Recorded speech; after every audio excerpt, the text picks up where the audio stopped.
guys, Cartoon Trash here, and today I'm going to be doing my first ever response video. So, there's this cringeworthy channel on YouTube that I really hate, and I think it's one of the worst YouTube channels of all time. It's called TheThings. Basically, they're a poor man's Watch Mojo. They make crappy countdown lists with clickbaity thumbnails. And a lot of videos are based on the Loud House. They're way too obsessed with it, just like Columbia Productions. I'll get to you one day. I will admit I make a lot of videos based on Ready, Jet, Go because I really love that show. But I'm trying to make my content more diverse and not just based on that show. But one of the videos in particular pissed me off the most, and that is top 5 shows that copy the Loud House, and I'm going to be making a response to it. Since I don't want to show my ugly face, I'm going to be using this picture of Angry Sean from Ready, Jet, Go whenever something pisses me off in the video during my response to it. And now, let's get into this bullcrap.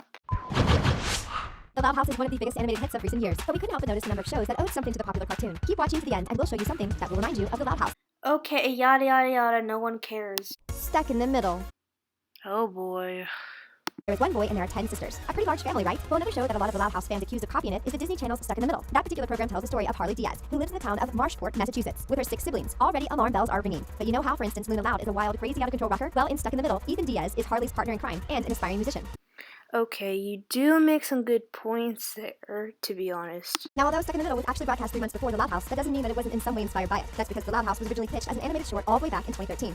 Okay, I did like that you brought up that one point, but, in all fairness, I think that Stuck in the Middle is more of a ripoff of Malcolm in the Middle, and not the Loud House. Welcome to the Wayne. One of the things that people notice about the Loud House is its rather distinctive type of animation. Show founder Chris Savino had a very distinctive sort of style, and that style is something that you see a lot in other cartoons. Let's take one as an example. Welcome to the Wayne debuted on Nick.com back in 2014 before being turned into its own broadcast series in 2017. If you look at the main characters, Nancy Melina, Ollie Timbers, and Sarah Lean Timbers, then you don't have to use your imagination that much to see them turning up in the Loud House. There's a certain look to them, which is a little bit familiar.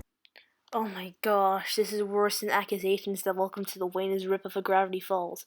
So because the art styles are similar, and by the way, they're not that similar, Welcome to the Wayne is a rip-off of the Loud House?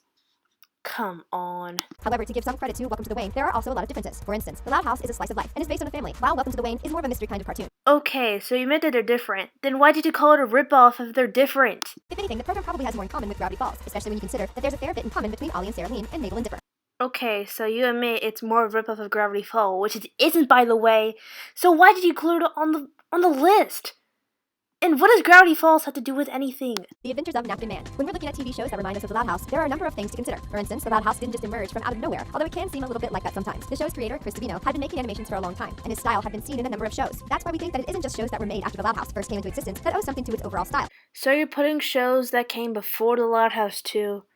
Oh my gosh. It involves a preschool teacher called Mr. Anthony, who has to explain emotions and how to deal with them to his students. He does this with the help of a cartoon superhero named Napkin Man, who is a man who, as his name suggests, is drawn on a napkin. And if you look at the character of Napkin Man, there's a certain Loud House quality to him. You could easily imagine Napkin Man making some kind of cameo appearance in the Loud House. First of all, Napkin Man looks nothing like a Loud House character. Second of all, doing a quick Google search shows that Napkin Man came 3 years before the Loud House.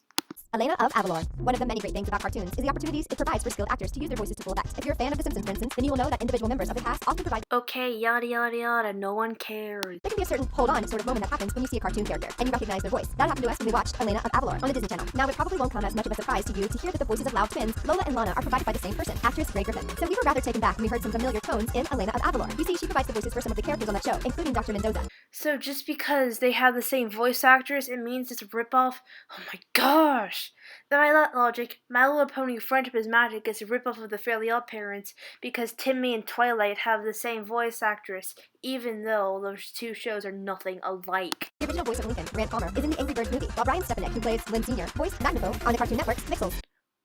What do Mixels in the Angry Birds movie have to do with the Loud House anyway? Too loud. Oh boy.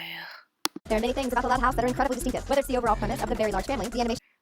That's it, I'm done. I'm just gonna cut to the chase. Something that really made us raise our eyebrows was when DreamWorks TV premiered a program called Too Loud back in early 2017. Firstly, the use of the word loud automatically made us think of the Loud House. Secondly, the animation style definitely reminds us of the family that we all know and love. Just because it has loud in the title doesn't make it a ripoff of the Loud House. And the only thing similar to the Loud House is like the main character kind of looks like Lincoln, but it doesn't automatically mean ripoff. In fairness, the show itself isn't entirely lifted from the Loud House. It's about a couple of kids in a library who are just, well, too loud. So, if you admit that those two shows' premises are different, then why did you include it on the list? Okay, I'm calm now. Anyways, to sum it up, this video is full of lies and contradictions. None of these shows are rip-offs of the Loud House. Look, I don't have I don't hate the people behind the Things channel. I just don't like their videos. I'm sure they're nice people in real life, but please think before you make videos.